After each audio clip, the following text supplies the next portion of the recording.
조국 전 법무부 장관의 부인 정경심 동양대 교수의 표창장 위조 혐의와 관련한 검찰의 공소장 변경 신청을 법원이 기각했습니다. 검찰은 법원의 결정이 부당하다며 강하게 반발하고 있습니다. 김광삼 변호사 자리에 함께했습니다. 어서 오십시오. 네, 안녕하세요. 네, 검찰이 강하게 반발을 하는 것을 보면 네. 공소장 변경 신청이 기각될 거라고 전혀 예상을 못했던 걸까요? 이거 어떻게 보십니까? 아마 검찰은 그랬던 것 같아요. 네. 일단 그 당시에 공소시효가 너무 임박했기 때문에 사실 정경심 교수를 뭐 정확히 조사를 한다랄지 아니면 관련돼서 어떤 자료, 증거 이런 걸 좀 확보하기 어려워서 굉장히 부랴부랴 기소를 했거든요.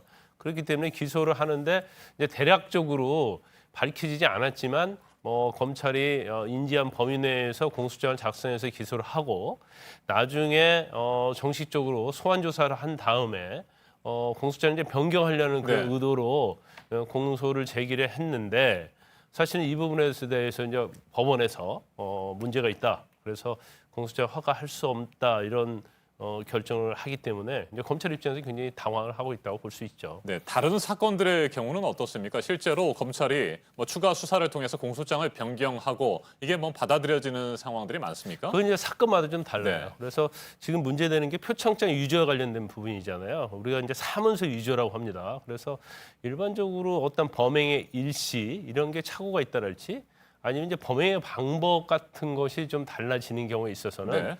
공소장 변경을 대부분 많이 허가를 해요. 이제 저희들도 변호사를 하면서 그런 경우가 종종 있습니다. 그런데 지금 이번 표창장과 관련된 부분은 공소장 변경을 하겠다는 내용이 거의 그 위조했다는 부분 빼놓고는 네. 전체적으로 달라지기 때문에 법원의 입장에서는 이것은 기본적으로 물론 기본적인 사실은 표창장을 위조했다는 겁니다.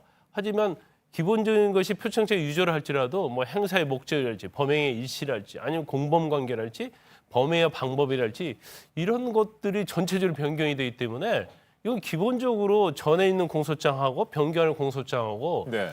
동일하다고 볼 수 없다. 기본적인 사실이 이제 그렇게 법원은 생각을 하고 있는 거예요. 그래서 이건 허가할 수 없다 그런 입장이기 때문에 어차피 변경 안 될 것 같고요.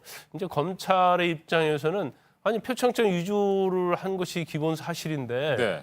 나머지가 변경이 된다 하더라도 이건 공소장의 동일성이 인정이 되는 것이다. 이제 그런 주장을 하고 있는데 워낙 첨예하게 대립이 되기 때문에 아마 검찰이 법정에서 굉장히 강력하게 반발을 했고 아마 이에 대해서 재판장이 또 아주 강력한 경고를 했던 걸로 보입니다. 네, 지난 9월 6일에 기소를 했을 때 정치적 기소다 이런 비판과 지적들도 있었습니다만 그렇다면 어제 재판부는 이게 상당히 무리한 기소였다 이런 부분은 인정을 한 거라고 봐야 될까요? 기소 자체가 무리했다 이런 취지는 아니고요. 네. 일단 기소는 그 당시 검찰이 수사를 하면서 그 당시의 상황에 맞게 기소를 했지만 이걸 변경하는 것 자체는 맞지 않다는 거죠. 그래서 검찰은 여러 가지 좀 생각을 할 거예요. 그래서 이 부분에 대해서 아마 재판부에서 공소장 변경을 불허를 하면 결국 공소 기각이나 또 무죄 판결이 날 수 네. 있는 거거든요. 그러면 사실 그 부분은 굉장히 검찰에는 치명적이 되죠. 그래서 이 부분을 공소 취소를 하고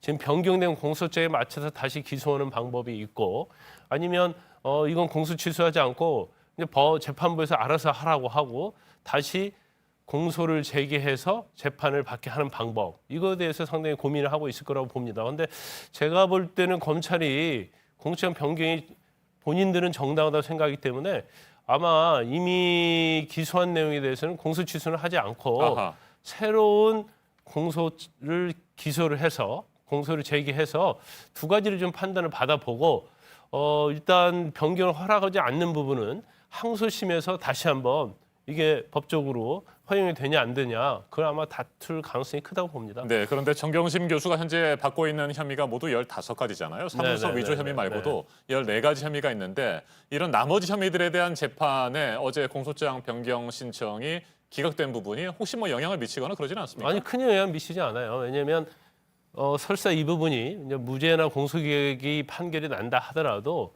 또 지금 11개 범죄 혐의와 관련된 내용은 그걸 행사한 내용이거든요. 그래서 위조했다는 것은 이미 공소시효가 도과를 했다랄지 아니면 일부의 무죄가 난다 하더라도 또 검찰에서 또 새로운 기소를 하기 때문에 유죄를 했는지 안 했는지를 전제로 해서 판단을 하는 거예요. 그래서 유죄가 안 됐다고 하면 11개 범죄 혐의 중에서 입시 비리와 관련된 상당 부분이 무죄가 날 가능성이 크지만 이것이 유죄와 관련된 것이 이제 유죄가 된 것이 맞다고 한다면 11개 범죄 혐의하고는 사실은 상관이 없게 되는 거죠. 네, 한 가지만 짧게 질문을 드리겠습니다. 법원이 어제 보석 가능성을 언급했습니다. 검찰이 네네. 추가 수사된 내용에 대해서 기록 열람 복사를 허가하지 않는다는 이유 때문이었는데 이건 어떻게 전망하세요? 아마 이제 복사 열람이 좀 너무 늦어지고 있어요. 또 한 달이나 지났음에도 불구하고 피고인 측에서 기록을 열람 복사할 수 없으면 피고인이 방어권이 침해되는 것이거든요. 그래서